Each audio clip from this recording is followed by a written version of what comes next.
Bueno, mis amados hermanos, una vez leído la palabra de Dios y habiendo orado, vamos a seguir con nuestro tiempo de clase dominical acerca de la Confesión Bautista de Londres de 1689.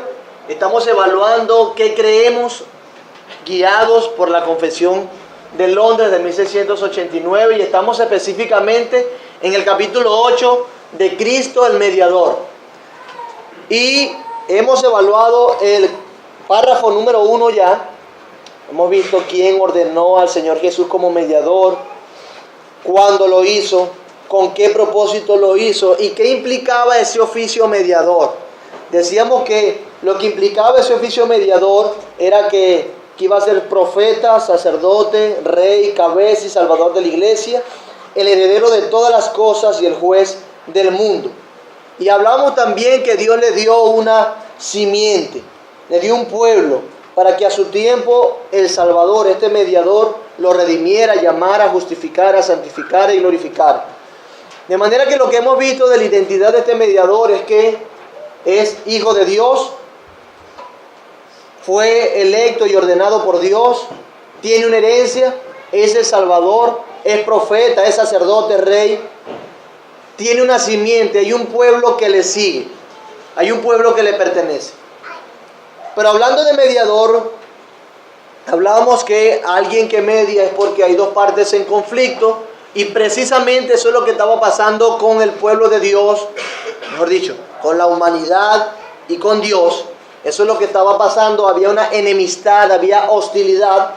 La Biblia enseña que Dios está airado todos los días contra el pecador, y también enseña que no hay quien busque a Dios de parte de los hombres, es decir, que los hombres tienen una actitud de hostilidad contra Dios.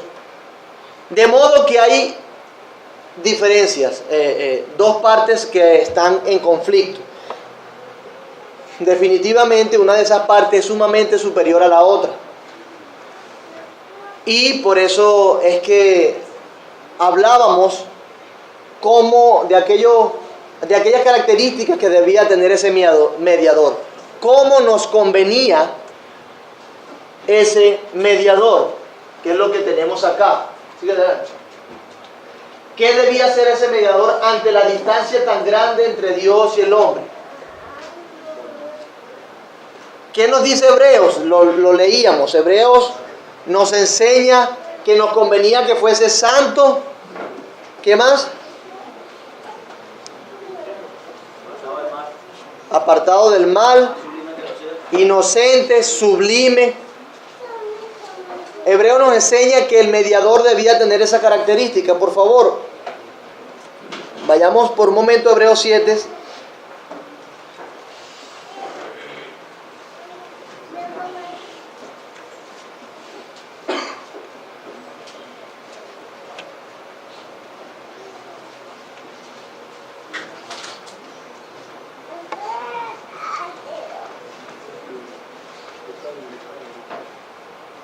Hebreos 7, 22 en adelante dice: por tanto, Jesús es hecho fiador de un mejor pacto, y los otros sacerdotes llegaron a ser muchos, debido a que por la muerte no podían continuar. Mas este, por cuanto permanece para siempre, tiene un sacerdocio inmutable, por lo cual puede también salvar perpetuamente a los que por él se acercan a Dios, viviendo siempre para interceder por ellos. Porque tal sumo sacerdote nos convenía. ¿Cómo nos convenía? A la luz de esa distancia de nuestro pecado, de la grandeza de Dios. Bueno, nos convenía que fuese santo, inocente, sin mancha, apartado de los pecadores y hecho más sublime que los cielos. Que no tiene necesidad cada día, como aquellos sumos sacerdotes, de ofrecer sacrificios por sus propios pecados y luego por los del pueblo, porque esto lo hizo una vez para siempre, ofreciéndose a sí mismo.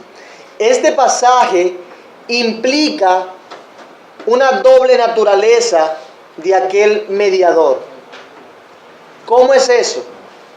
Debía ser santo, sin mancha, apartado de los pecadores y más sublime que los cielos, imaginas. Pero también nos dice que debía ser inocente. Debía ser inocente, y para ser inocente no solamente tenía que ser Dios, sino tenía que ser hombre también. Por eso lo compara con los sacerdotes que ejercían su oficio en el antiguo pacto. Entonces vemos una distancia grande y cómo nos convenía ese mediador. Y una de las cosas que nos dice el párrafo número 2 de la confesión de fe es esas características y nos describe más o menos esas características de cómo nos convenía, qué debía hacer, cómo fue eso o cómo debía ser ese mediador.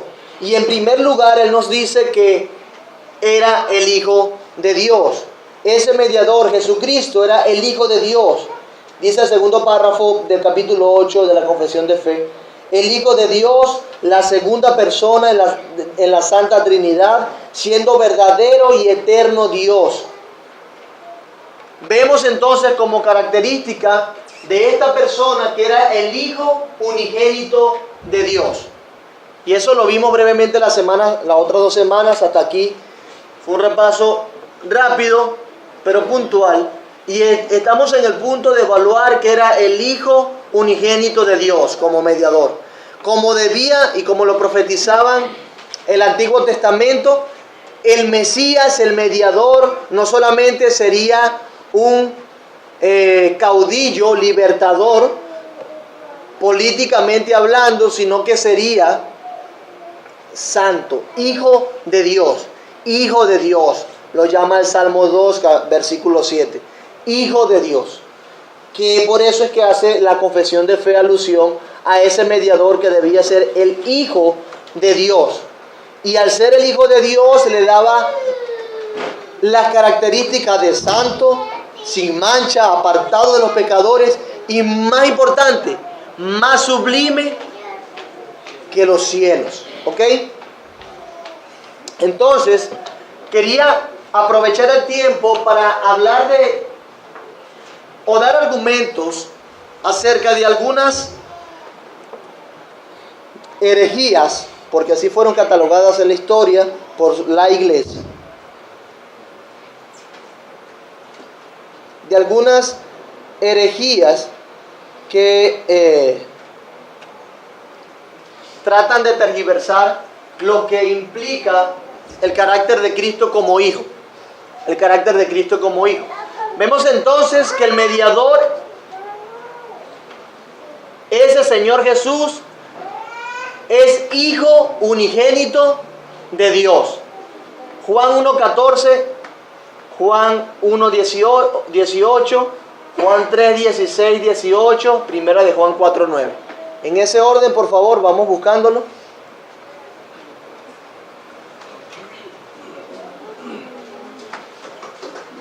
El Verbo fue hecho carne y habitó entre nosotros y vimos su gloria, gloria como del unigénito del Padre, lleno de gracia.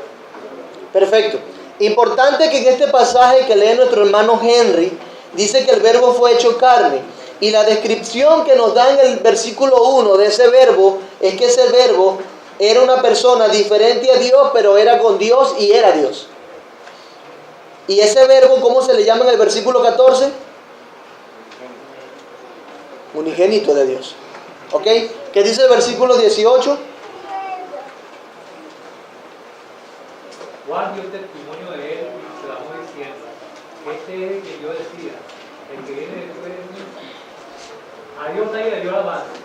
El unigénito Hijo que está en el seno del Padre, él le ha dado a conocer. Amén. Qué bueno escucharte, Jesús. A Dios nadie le vio jamás. El unigénito Hijo que está en el seno del Padre, Él le dio a conocer. Fíjense que el pasaje, o este versículo en particular, nos habla de una revelación. ¿Una revelación de quién? ¿Se está revelando algo de quién? ¿De qué dices tú? Del Padre. ¿Cómo se está dando a conocer el Padre? A través del Hijo. ¿Y quién es el Hijo? El unigénito, dice este pasaje. Entonces, ese mediador, ese Jesús el Señor, es el Hijo unigénito de Dios. Juan 3:16. No, sin leerlo.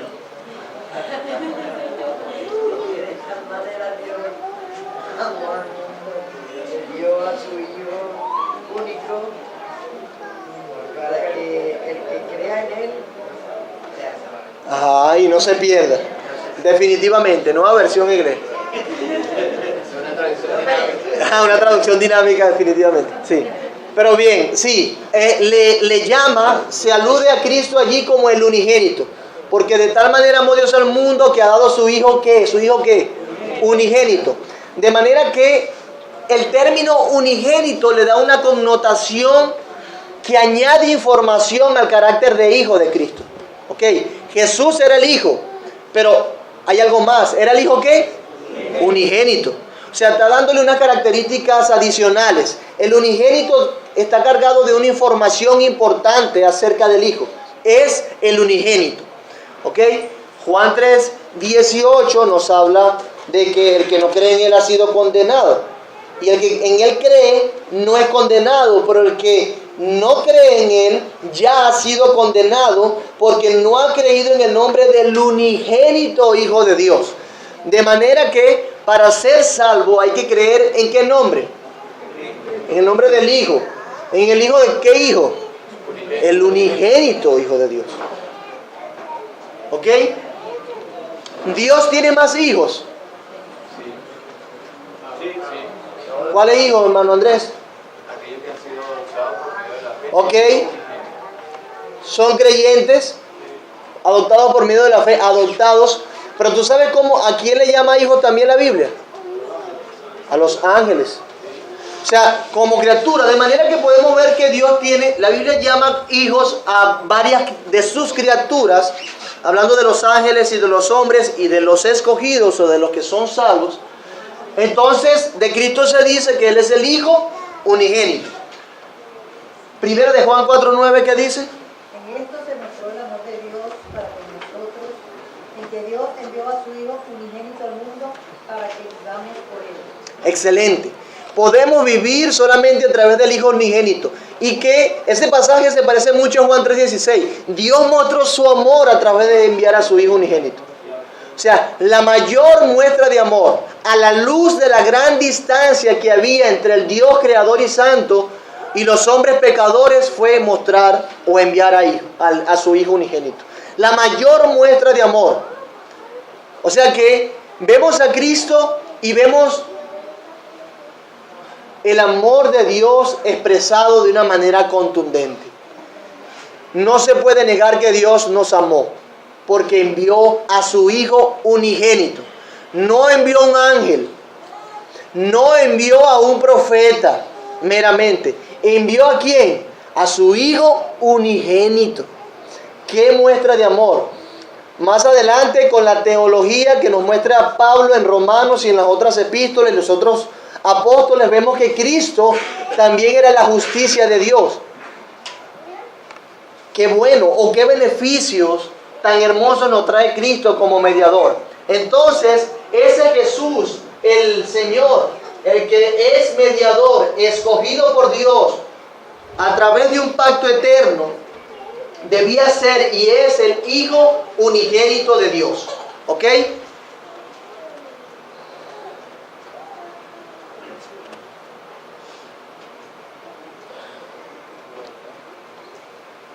Durante la historia, no es solamente algo actual, durante la historia los falsos maestros se han enfocado en esta frase y otras dos más para argumentar acerca de su falsa enseñanza de que Cristo no es Dios, sino que es un ser creado. Durante la historia ha existido personas que han sido catalogados como herejes, que han querido decir que Cristo es un ser creado y no que es el Hijo de Dios, el unigénito, consustancial con Dios, es decir, como dice Juan 1, el Verbo era Dios. Han tratado de atribuirle a Cristo un carácter de criatura como el resto de las otras criaturas. ¿Cómo lo han hecho? Bueno, ellos han dicho que este término, por ejemplo, unigénito, se usa solamente para alguien que ha tenido un principio en el tiempo. Si es un hijo unigénito, si es único, implica que tuvo un nacimiento y tuvo un inicio en su existencia. En el tiempo hubo un inicio de esa persona. Eso es lo que han dicho. acerca de este término unigénito. Han dicho que Jesús no es igual en esencia a Dios como la segunda persona de la Trinidad. Cuando escuchan unigénito, ellos dicen que Jesús es un ser creado. Porque solo alguien que ha tenido un principio en el tiempo puede ser unigénito. La pregunta ¿es eso lo que enseña la Biblia? ¿Será que Cristo es un ser creado? ¿Tiene algo de deidad porque Dios lo adoptó como a nosotros? ¿Será que Cristo en el tiempo simplemente Dios, como le resucitó de los muertos, en ese momento lo hizo su hijo? ¿Será que como Cristo nació de la Virgen María, en ese momento fue creado? Esa pregunta se la han hecho personas en la historia y han sido desacertados en su respuesta. Obviamente, como tenemos allí aquel titulillo, Dios encarnado. Si vemos a Cristo como Dios encarnado, quiere decir que Dios encarnado no tiene principio. Es Dios eterno, ¿sí o no? Pero vamos a ahondar un poquito más en este término y en los otros dos términos para ponernos un poco más diestros e informarnos qué enseña la Biblia con esos aparentes términos que pareciese que dijesen que Cristo es un ser creado. Y estamos hablando en primer lugar de unigénito. Como decía la semana pasada, unigénito viene del griego monogenes y esta palabra es traducida varias veces al español como único, el único y el unigénito. Habla de una descendencia, de una prole, de una simiente que es la única, el único hijo, podríamos decirlo de esa manera. Pero cuando hablamos del término, esto es etimológicamente en su perspectiva más pura, pero cuando hablamos cómo se usa el término en sus contextos particulares, vemos que la definición es un poco más amplia. ¿Qué quiere decir que la definición sea un poco más amplia? Bueno, que aún en el griego tiene definiciones primarias. ¿Y cuál es una de ellas? Bueno, una de ellas de unigénito es que se refiere al único en su tipo dentro de una relación específica. Cuando nosotros vemos el término unigénito, debemos evaluar el contexto porque puede significar o puede estar refiriéndose al único en su tipo dentro de una relación específica. Como por ejemplo, hermano, ¿dónde sale eso en la Biblia? Deme un ejemplo. Bueno, busquemos Hebreos 11:17. Dice, por la fe, Abraham, que había recibido las promesas, fue puesto a prueba y ofreció a Isaac su único hijo. Perfecto. Yo pregunto, aquí los historiadores, los cronistas de la palabra de Dios, ¿Isaac era el único hijo de Abraham? Pero, ¿qué dice Hebreos 11:17? Por la fe Abraham, cuando fue probado, ofreció a Isaac. Y el que había recibido la promesa ofrecía su unigénito, su único. La pregunta es, insisto, ¿Abraham tenía un único hijo? Más allá, Isaac fue el primer hijo de Abraham. Correcto, ¿hijo de quién? ¿Con quién? Con Agar. Entonces vemos que en este pasaje se está hablando o se usa el término unigénito hablando de una relación específica. Como dice allí, el único en su tipo. ¿Por qué Isaac era el único en su tipo con respecto a ser hijo de Abraham? Porque era el hijo de la promesa. Está hablando que es entonces referente a ser el único en su tipo dentro de una relación específica. ¿Una relación de qué? De pacto que Dios hizo con Abraham. Dios tiene una relación de pacto con Abraham, le hizo una promesa y por eso es que el autor de Hebreos llama al hijo de Abraham, Isaac, su unigénito. ¿Ok? Vemos entonces cómo el término se aplica en la Biblia de otra manera que no solamente quiere decir estrictamente el único como uno solo, ¿ok? Como único hijo. Habla entonces de un único de su tipo dentro de una relación específica. Pero también tiene otra definición esta palabra unigénito, y es referente a ser el único de su tipo o clase, único en su género. No hay otro como él, no hay otro como esa persona. Y específicamente a eso es lo que se refiere Juan el apóstol. En su mayoría, porque no recuerdo ahorita, para no decir que todas las veces que se menciona unigénito en la Biblia acerca de Cristo, ¿sabe quién lo dice? Juan el apóstol. Tanto en su evangelio como en su epístola, o en una de sus epístolas, mejor dicho.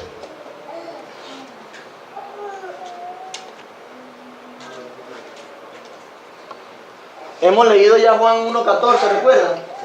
1.18, 3.16, 18, primera de Juan 4.9. ¿Qué está haciendo Juan ahí? Bueno, Juan lo que está haciendo es demostrar que Cristo como Hijo de Dios es el único en su tipo, en su género.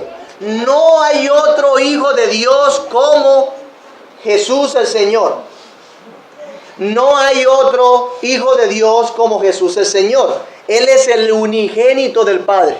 Este es mi Hijo amado en el que tengo complacencia. ¿De quién se dijo así otra vez en la Biblia? De nadie, solamente de Cristo. Es por eso es que debemos decir, y a la luz de la enseñanza bíblica, que unigénito no solamente se aplica para único, como aquel que ha tenido un origen en la relación matrimonial, sino que se aplica para hablar de una persona que es único en su tipo, en una relación específica, y además para decir que es un único en su tipo o clase, en su género. Y a eso es lo que se refiere Juan muchas veces cuando menciona el término unigénito en sus escritos. Por ejemplo, versículo 12 del capítulo 1 de Juan. Versículo 12 del capítulo 1 de Juan. Dice así. ¿Quién se lo sabe de memoria?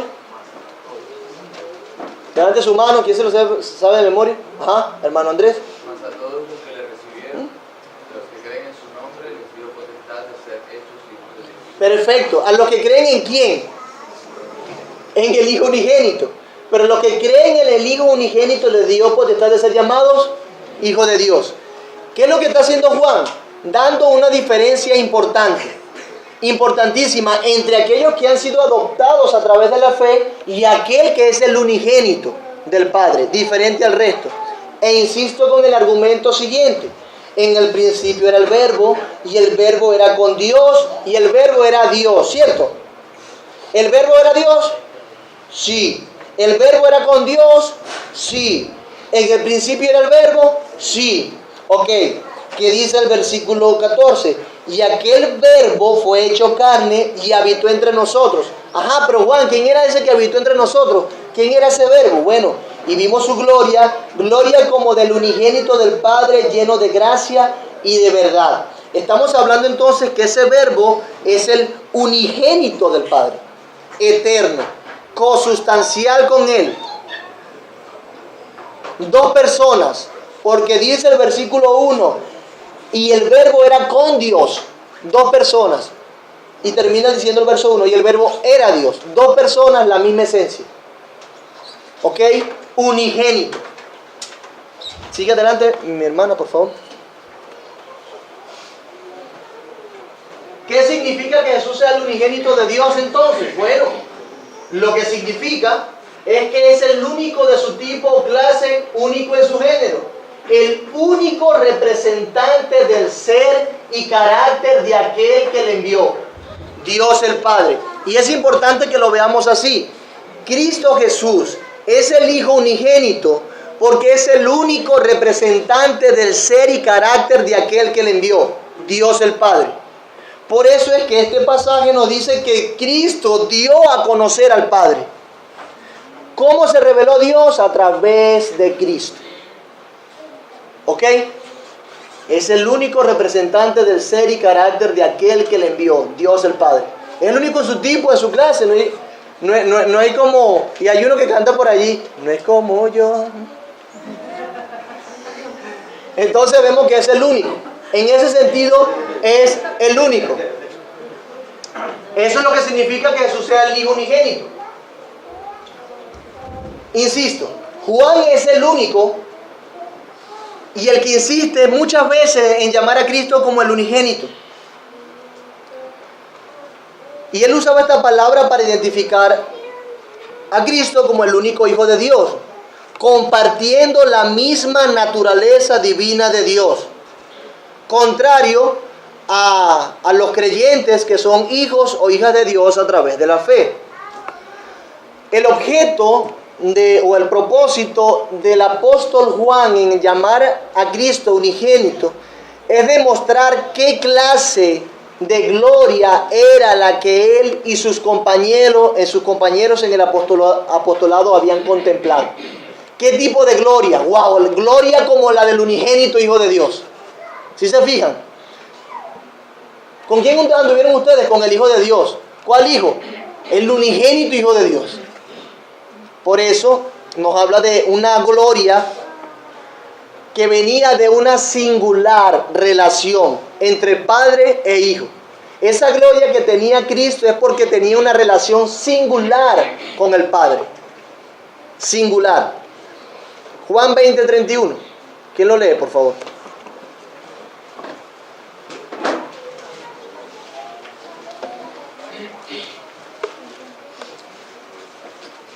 Pero estas cosas se han escrito para que creáis que Jesús es el Cristo, el Hijo de Dios, y para que creyendo tengáis vida en su nombre.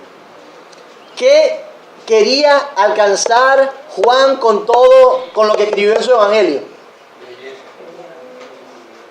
¿Que creyesen qué?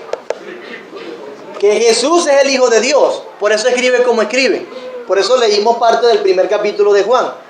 Por eso escribe como escribe. Porque él quería que creyesen que Cristo es el Hijo de Dios. Y que creyendo tengan vida eterna. Ese era el propósito del apóstol al nombrar a Cristo como unigénito de Dios. Insisto, ¿qué significa que Jesús sea el único o sea el unigénito de Dios? Que es creado, que tiene un principio. No, que es el único representante del ser y carácter de aquel que le envió desde el Padre. Comunica una gloria única, la gloria de Dios. Pero hay otro término que debemos considerar, que se usa también para decir que Cristo fue creado. ¿Cuál es ese otro término? Levante su mano por allí. Primogénito es uno y otro engendrado. Excelente. Y ese es el que vamos a evaluar. Y engendrado nos crearía un poco más de confusión. Bueno, yo he engendrado un hijo. ¿Y cuando nosotros decimos que hemos engendrado un hijo? Cuando damos a luz, ¿verdad? Que tenemos un hijo. Y tuvo un principio ese hijo, no es eterno. No usamos el término para designar la eternidad de nuestro hijo engendrado. Pero la Biblia usa el término engendrado en Hechos 13:33 y en 1 de Juan 5:18 y creo que en otros más. Pero busquen esos versículos, por favor. Hechos 13:33.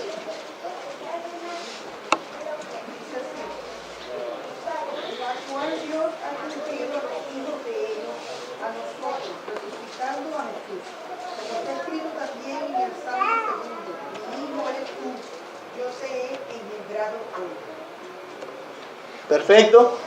¿Qué dice el Salmo 2? Versículo 7.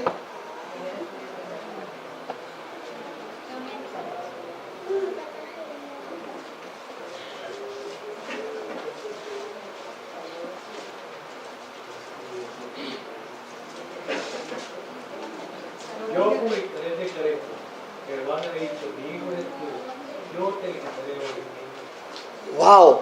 Si nosotros damos una lectura simple a ese pasaje, dice que Dios, yo te engendré hoy.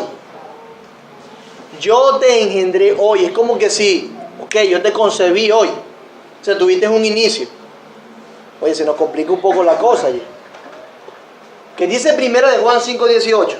Sabemos que todo aquel que ha nacido de Dios no practica el pecado, pues aquel que fue engendrado por Dios lo guarda, y el maligno no le toca. ¿Quién fue aquel que fue engendrado por Dios?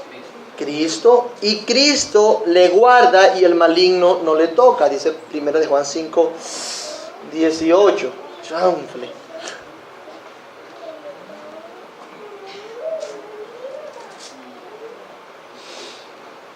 Engendrado en el griego es genao, que implica procrear, engendrar, dar a luz, nacer, nacimiento, concebir. Eso es lo que significa engendrado en términos generales. Nacer, procrear, engendrar, dar a luz, nacimiento, concebir. Pero cuando nosotros, imagínense que aplicamos esto a Cristo, entonces Cristo fue concebido cuando se dice hoy, según el Salmo y según la cita del apóstol Pablo cuando estaba predicando en Hechos 13:33. Nació, se dio a luz. Se puede decir entonces que hay una implicación que quiere decir que sí, es creado, tuvo un inicio. Pero debemos evaluar la interpretación apostólica, específicamente de Pablo, de ese pasaje y de otro pasaje que es importante. Busquen Romanos 1:4, por favor.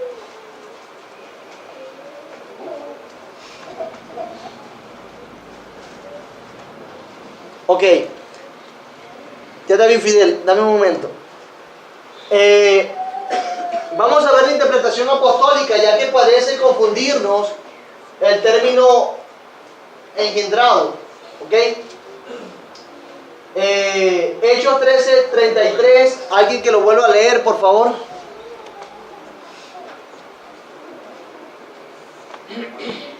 ¿Alguien que lo vuelva a leer?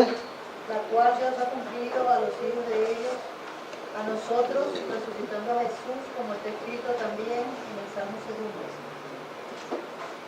2. Perfecto. Y no eres tú, Yo te he engendrado hoy, sí. Entonces Pablo llega a una sinagoga, en Antioquía de, ¿cómo que se llama? Antioquía de Pisidia, exactamente. Y mientras está allí, entra a la sinagoga un sábado, y ese sábado, después de la lectura de los profetas y de la ley, los que estaban encargados de esa sinagoga le preguntan a los que estaban con Pablo y a Pablo: ¿tienen algo que decirnos? ¿Tienen algo que hablar? Y bueno, el apóstol Pablo, ni corto ni perezoso, se levanta, toma la palabra, hace un gesto con sus manos: óigame, varones israelitas, y vosotros, haciendo alusión a los gentiles que temían a Dios allí, y le empieza a decir, le empieza a hablar de Cristo y las profecías. El pueblo de Israel estaba en Egipto esclavo, y después Dios lo saca, después duró en el desierto, después Dios cumple su promesa, y al cumplir su promesa Dios, ellos obtienen la tierra. Después viene y Dios envía a Cristo, el del linaje de Abraham y toda la cosa, y hasta que llega el punto de que, bueno, les dice: a ese Jesús a quien Dios envió, ustedes lo mataron, lo entregaron a Poncio Pilato para que lo matase, y él murió, como dice la Biblia, fue sepultado, como dice la Biblia, fue resucitado al tercer día, su cuerpo no vio corrupción, y va dándole argumento tras argumento de lo que decía la Biblia y cómo se cumplía en Cristo. Algo muy similar de lo que nosotros estamos haciendo en nuestros tiempos de grupo familiar. Le estaba dando evidencias. El versículo 29 del capítulo 13 dice: y habiendo cumplido todas estas cosas de que él estaban escritas, quitándolo del madero, lo pusieron en el sepulcro. Mas Dios le levantó de los muertos. Y él se apareció durante muchos días a los que habían subido juntamente con él de Galilea a Jerusalén, los cuales ahora son sus testigos ante el pueblo. Y nosotros también os anunciamos el evangelio de aquella promesa hecha a nuestros padres, la cual Dios ha cumplido a los hijos de ellos, a nosotros, dice Pablo, resucitando a Jesús, como está escrito también en el Salmo 2: mi hijo eres tú, yo te he engendrado hoy. Si Pablo aplica aquel Salmo 2 al momento de la resurrección de Cristo, y dice: Se cumplió aquello que dijo Dios: tú eres mi hijo, yo te he engendrado hoy. Pero ¿qué quiere decir Pablo con eso? ¿Que Cristo tuvo un inicio? No. Que el Padre Eterno lo ha engendrado hoy. ¿Cuándo? El día de tu manifestación como mi hijo. La resurrección. En otras palabras, se manifestó que Cristo era ese engendrado de Dios con la resurrección de entre los muertos. ¿Cómo se manifestó que Cristo era el engendrado por Dios? Que dice el Salmo 2. Resucitó de la muerte. Ese es el engendrado de Dios, el Hijo de Dios. Pablo lo aplica también en Romanos 1:4. ¿Quién lo lee? Que fue declarado Hijo de Dios con poder, según el Espíritu de Santidad, por la resurrección de entre los muertos. Lo dice claramente. ¿Cómo fue declarado Hijo de Dios? Por la resurrección de los muertos. ¿Quiere decir que allí nació Cristo? No. Quiere decir que fue declarado. Es decir, el testimonio, la evidencia contundente de que Jesús era el engendrado de Dios, el Hijo de Dios, es que resucitó de los muertos, y eso patentó su identidad como Hijo engendrado de Dios. Aplicándose entonces el Salmo 2 a Cristo de esa manera. Ese yo te he engendrado hoy estaba haciendo alusión a la resurrección de los muertos de Cristo. Tú eres mi hijo, yo te he engendrado. ¿Cómo sabemos que es el engendrado de Dios? Porque resucitó de los muertos. Y eso precisamente es a lo que se refiere la Biblia con engendrado, hablando de esta interpretación apostólica. Pablo considera que la resurrección de Jesús es meramente la manifestación de su anterior estado de Hijo de Dios. Pablo considera que la resurrección de Jesús es meramente la manifestación de su anterior estado de Hijo de Dios. Dios lo autenticó como su Hijo, resucitándolo de los muertos. Y así se cumple el Salmo 2 en la resurrección. ¿Ok? Y así es que lo aplica Pablo, tanto en Hechos 13:33 como en Romanos 1:4. Quiere decir que nació en algún momento, tuvo un inicio Cristo cuando se aplica el término engendrado. No. El término engendrado no implica su inicio de su filiación. Repito eso. El término engendrado no implica su inicio de su filiación. ¿Qué significa su inicio de su filiación? Es decir, que la relación con Dios de hijo comenzó en algún momento. El término engendrado no implica eso. Implica esto. Habla de la resurrección y que es el engendrado de Dios y quedó manifestado cuando Dios le resucitó de los muertos. Él es el Hijo de Dios. Hablando de engendrado. ¿Ok? ¿Estamos claros hasta ahora? Hemos visto unigénito y hemos visto. Pero cuando hablamos de engendrado, de nacer, también nos viene a la mente otra palabra que es sumamente cuestionable, dirían algunos. Y esa palabra es Así. no, primogénito. ¿Qué significa primogénito? ¿Verdad? Es lo el primer. Fíjense, prototocos, primogénito, primer hijo. Sencillo, primogénito. Eso aparece en Colosenses 1:15, búsquelo por favor, y en Hebreos 1:6, entre otros.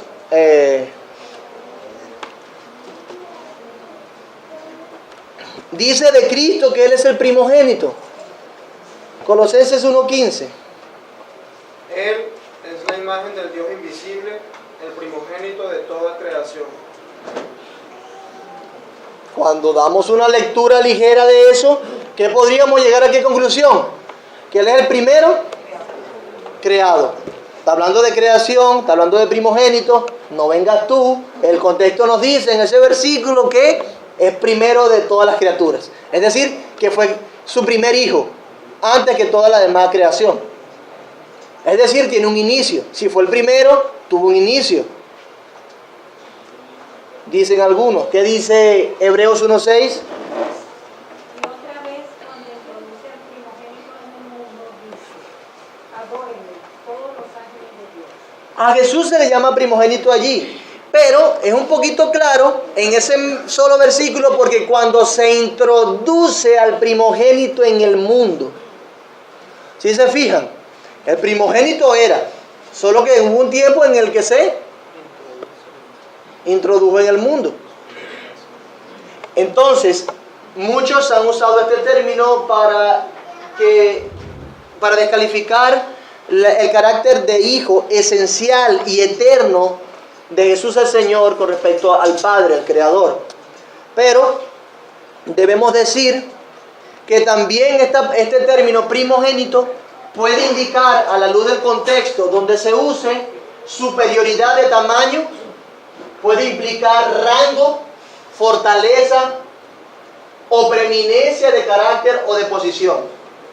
¿Sí? Este término no solamente indica que es el primero, sino que el concepto de primogenitura tenía un carácter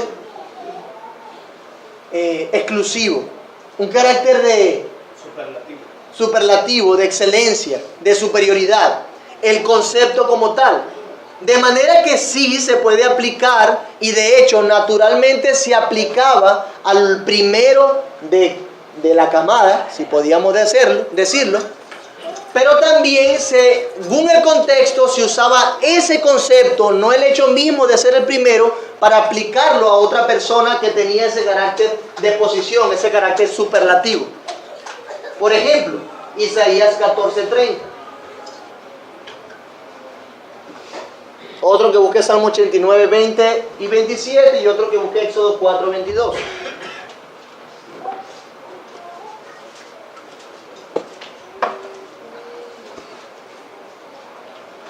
Y los primogénitos de los pobres serán apacentados, y los menesterosos se acostarán confiados, mas yo haré morir de hambre tu país y destruiré lo que de ti queda. Ok. Dios está trazando juicio contra alguien y dice que va a haber un momento como de aire, de respiro. Y dice que los primogénitos de los pobres.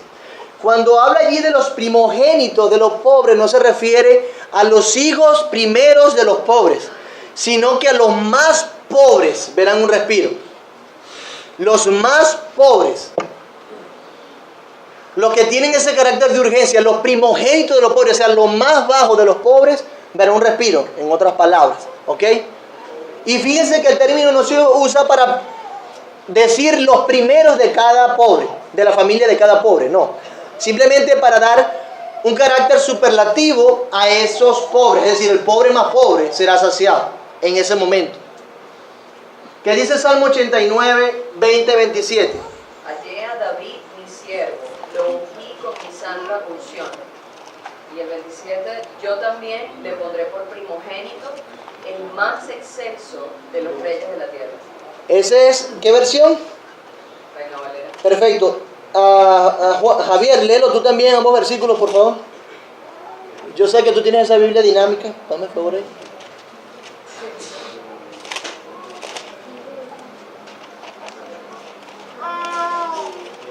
...89, 20, 27... ...20 y 27... Dice: he encontrado a David mi siervo y lo he ungido con aceite santo. Y el 27 dice: yo le daré los derechos de primogenitura y la primicia sobre los reyes de la tierra. Leamos con cuidado. El 27 en Reina Valera dice: yo también le pondré por primogénito. ¿Y qué dice allí? Le daré la primogenitura. No, le daré los derechos de la primogenitura. ¿Sí se fijan? La pregunta es, ¿de quién está hablando este pasaje? De David. ¿David era el primer rey de Israel? No, por ahí entonces no era primogénito. Vamos a hablar de su familia. ¿Él era el primer hijo de Isaí? ¿De Isaí? Ajá. ¿De Isaí? ¿Quién era? Más bien el por allá, el pastorcito de las ovejas. ¿Sí se fijan? Entonces, ¿cómo le llama a Dios? Primogénito. Yo también le pondré por primogénito, el más excelso de los reyes de la tierra. Y eso es un término en el que se hace alusión en Apocalipsis 1.5. Vuelve a leerlo en tu versión, porfa, el 27. yo le daré los derechos de primogenitura, la primicia sobre los reyes de la tierra. La primicia, los derechos, es decir, que el primogénito o el término primogenitura, primogénito se aplica para hablar de esto, superioridad de tamaño, rango, fortaleza o preeminencia de carácter o de posición. Y precisamente de eso es lo que se le estaba hablando de David. ¿Sí? Éxodo 4:22. Y dirás a Faraón, Jehová ha dicho así, Israel es mi hijo, mi primogénito. Israel es mi hijo, mi primogénito. ¿Quién era Israel? Jacob. ¿Cierto? Jacob era el primogénito. ¿Quién era el primogénito? Pero se le dio la primogenitura a él. Por eso que se dice que aquel vendió su primogenitura por unos granitos, por una lenteja. Pero en este tiempo, Fidel, nosotros podemos entender más eso, porque las lentejas están costosas y es difícil conseguirlo. Entonces yo digo, bueno, un plato de lentejas bien hecho. Y uno ve, se acerca un poquito más al contexto de Saúl y Jacob. Un plato de auyama, por lo menos. Oye, pero sí se acerca al contexto. Pero vemos que Israel no era el primogénito. Israel no era el primogénito, pero se le dieron los derechos de primogenitura y su padre lo bendijo como tal. Y Dios después más adelante, considerando a Jacob, Israel, ese nombre que se le dio a su pueblo, dice, lo habla de su primogénito. Tú eres mi pueblo, mi primogénito, eres el pueblo escogido mío, mi pueblo querido. Tienes un carácter y una posición diferente comparado con los otros pueblos de la tierra. Eres superior en rango. ¿Por qué? Porque eres mi pueblo. Te doy los derechos de mi primogenitura a ti, en otras palabras. Le dijo Israel, Dios a Israel. Vemos entonces que el término primogénito puede ser usado para designar estas cosas, no solamente el primero, pero, insisto, mis amados hermanos, que al primero de la familia, al varón primero de la familia, tenía estos derechos, de las bendiciones, de la herencia, de ser el más excelso, de ser hasta el más atractivo a veces. ¿Ok? Entonces se le aplicaba, pero ahora se habla de primogénito hablando del derecho, de la importancia. Si seguimos adelante, podemos decir entonces, de Jesús, el primogénito, se destaca su superioridad, su fortaleza, su preeminencia sobre todos los seres creados, sobre sus hermanos, sobre los muertos, sobre todo. ¿Qué dice Colosenses 1:17? Eres antes de todas las cosas, y todas las cosas en eso existen. Perfecto. Él es antes de todas las cosas. Notemos lo siguiente.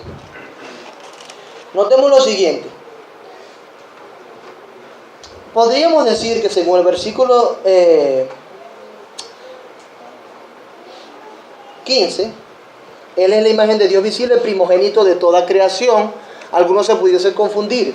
Pero si sigue leyendo el contexto, versículo 16, porque en Él fueron creadas todas las cosas. ¿Cómo las cosas van a ser creadas en Cristo si Cristo fue el primero?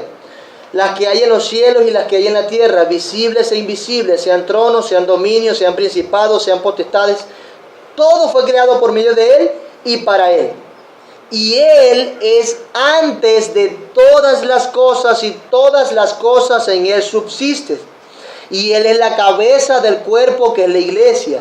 Él que es el principio, el primogénito de entre los muertos, para que en todo tenga la preeminencia. Y allí vemos el concepto de primogenitura. El primogénito de toda la creación, el primogénito de entre los muertos. ¿Con qué propósito? Para que en todo tenga la preeminencia, y así se aplica el término a Cristo, primogénito. Precisamente así se aplica, para que tenga para que en todo tenga la preeminencia. Y además nos dice el 17 que Él fue antes de todas las cosas, es decir, que Él no fue creado. El punto de Pablo no es decir que Jesús fue creado, ¿ok? Un comentarista lo dice así: Cristo tiene un cuádruplo derecho del título de Hijo de Dios. En primer lugar, por la generación, como engendrado por Dios. lugar, por la ordenación como enviado de Dios, Hebreos 5:5. En tercer lugar, por la resurrección como el primogénito de los muertos. Y en cuarto lugar, por la posesión efectiva como heredero de todo. Cuádruplo. Cristo tiene un cuádruplo, hablando de 4, derecho del título de él. No es que un cuadrúpedo, no. Un cuádruplo, sí. Entonces así lo dice el comentarista, el Hijo de Dios por estas cosas. Pero nada de eso tiene que ver con que tenga un origen en el tiempo. Como que tenga algo, fue creado en algún momento, como que si fuese una criatura más. No, eso no lo implica. Está en contra de todo el sentido del Nuevo Testamento, mi amado hermano, y también está en contra de todo el sentido de la Biblia entera, atribuir el origen de la filiación de Cristo como hijo a su resurrección y nacimiento. Cuando se emplea el término hijo y los otros términos que hemos visto, es un sentido, es en el sentido de una relación, fíjense este término, inoriginada, es decir, que no tuvo origen. ¿Ok? ¿Qué dice Juan 5:8? Juan 5:8.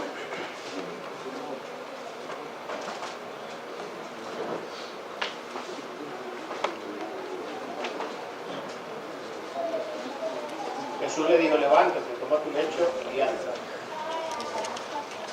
¿Ese es 5:8? Estoy pelado yo entonces. Quería hacer alusión al término, está por aquí.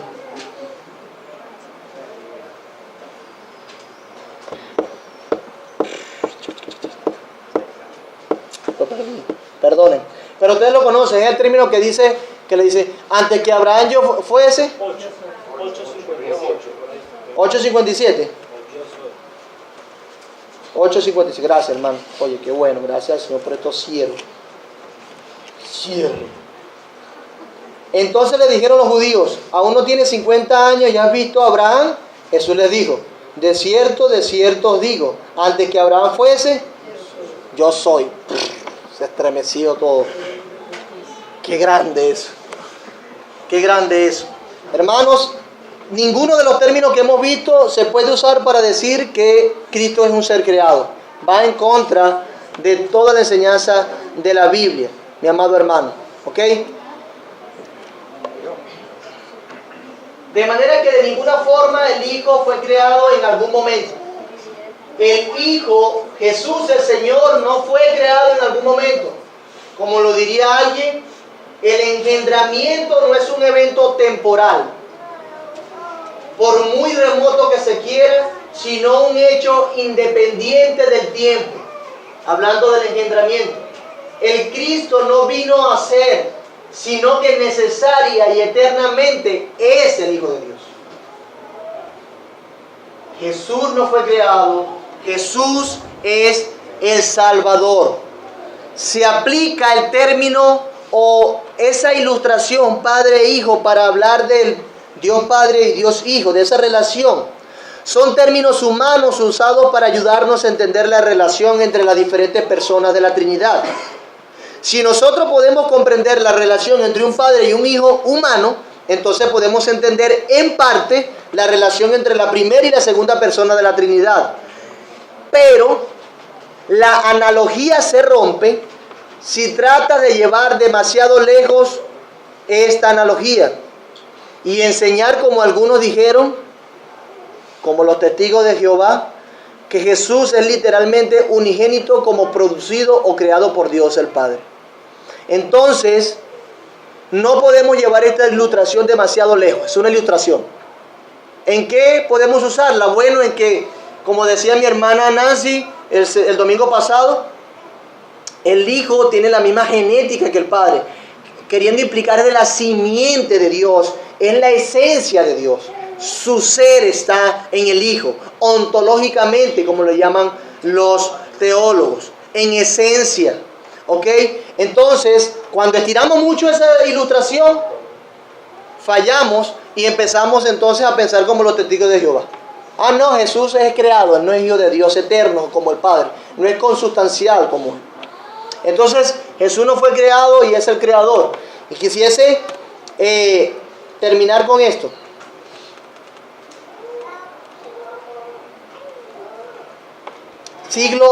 Año 327, siglo IV. Hubo un evento importante en la historia del cristianismo. Y ese fue el momento donde se creó el credo niceno.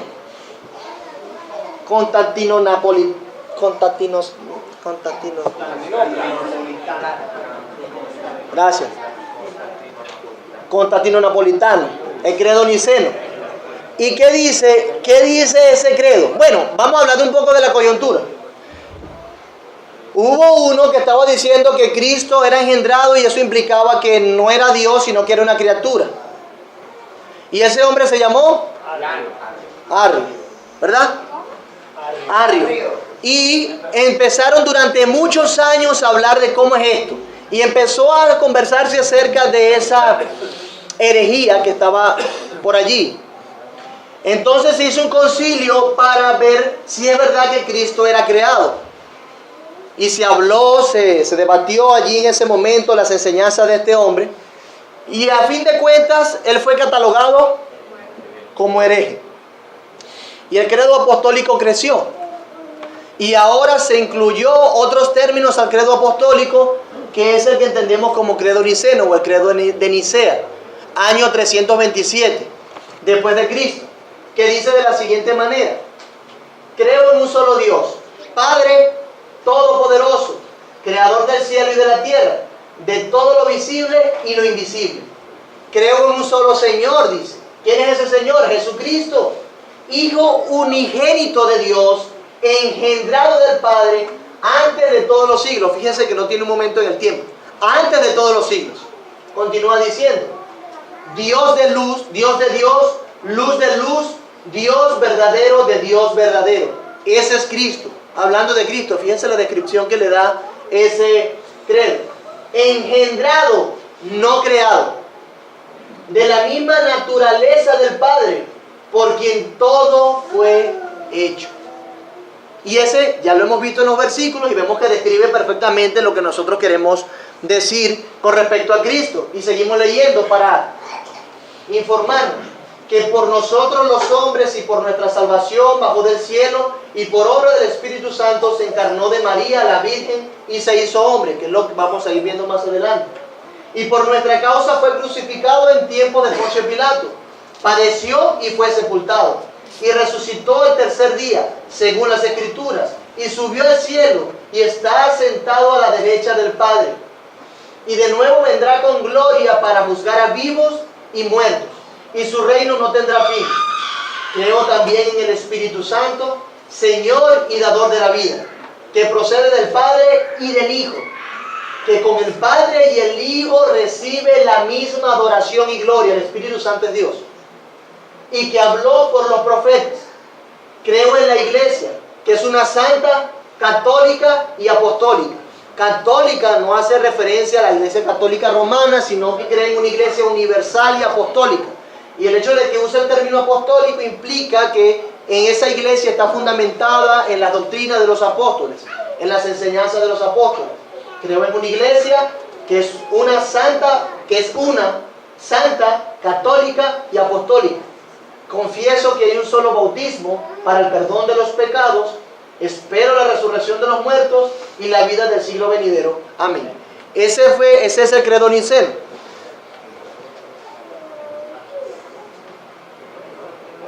Si nosotros seguimos leyendo el párrafo 2 de la confesión de fe, vamos a ir viendo que tiene un lenguaje parecido al credo. Hermano, esto fue lo que creyó la iglesia y lo que cree la iglesia. En su momento de más lucidez, la iglesia hizo este concilio y concluyó de esta manera. Y eso es lo que nosotros creemos. Fíjense, por eso que nosotros decimos que no tenemos una fe anacrónica, sino una fe que es consistente con la historia. ¿Ok? Fíjense, 327 después de Cristo. Como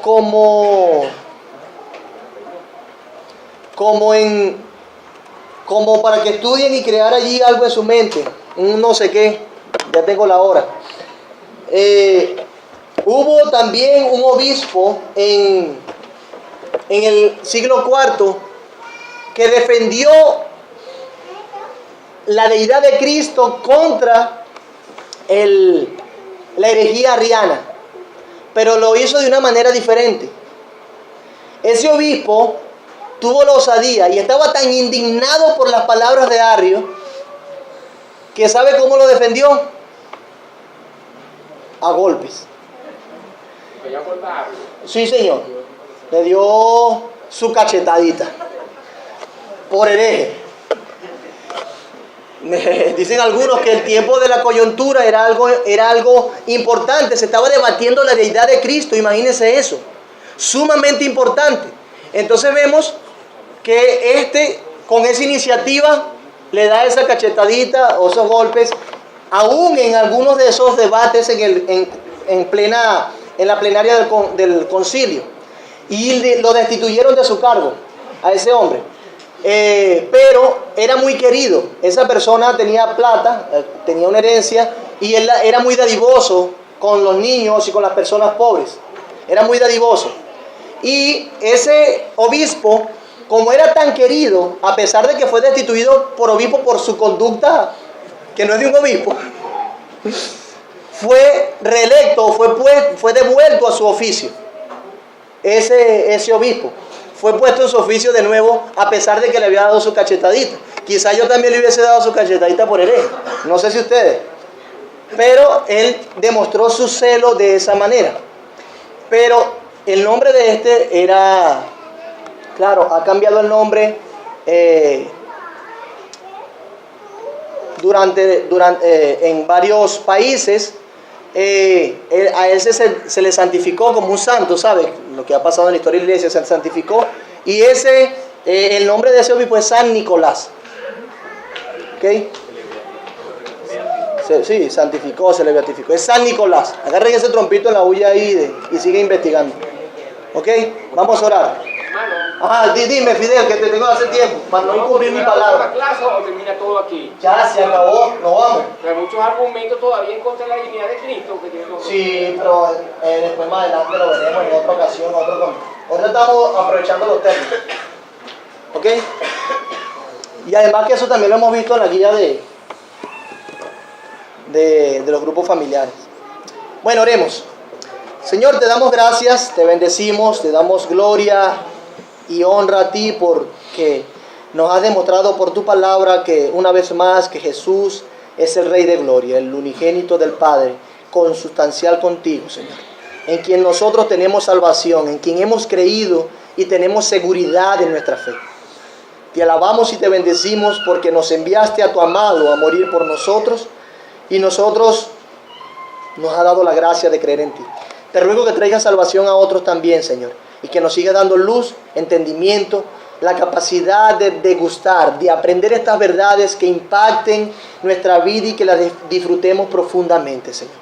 Por favor, ayúdanos a deleitarnos en la verdad del Hijo, del encarnado, del Dios encarnado. Oramos en tu mérito, Jesús, el Hijo unigénito. Amén.